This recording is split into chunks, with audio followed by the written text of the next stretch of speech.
Dans l'atrium du bâtiment du Conseil européen, ces grands panneaux vont rester 6 mois, le temps de la présidence française. Une œuvre d'art composée des couleurs des 27 drapeaux européens.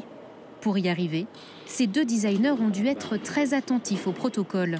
Chaque ruban a été soumis, bien sûr, aux délégations, aux ambassades, et on a eu l'accord très facilement de ces diplomates qui nous ont effectivement laissé, pour certains totalement interprétés, inventés. Par exemple, le ruban de Chypre eh bien, est une interprétation artistique.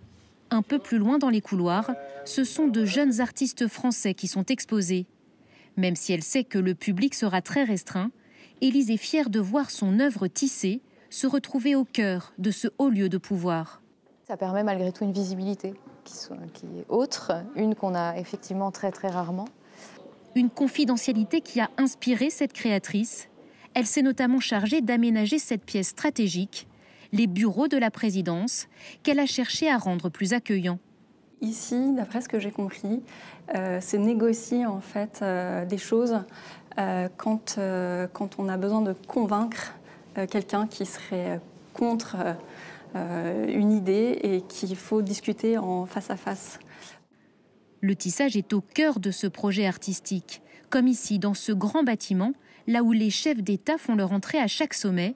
C'est un data-tissage qui a été installé. Sur cet écran, chaque ruban représente un pays. On peut y lire l'histoire de la construction européenne.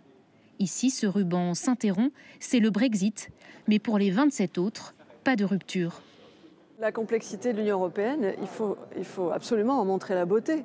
Parce que la complexité, c'est la beauté. Vous n'avez pas un organisme vivant qui ne soit pas complexe.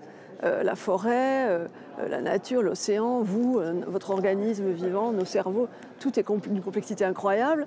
Une complexité assumée, à l'image du programme chargé qui attend la France pour cette présidence tournante de l'Union européenne.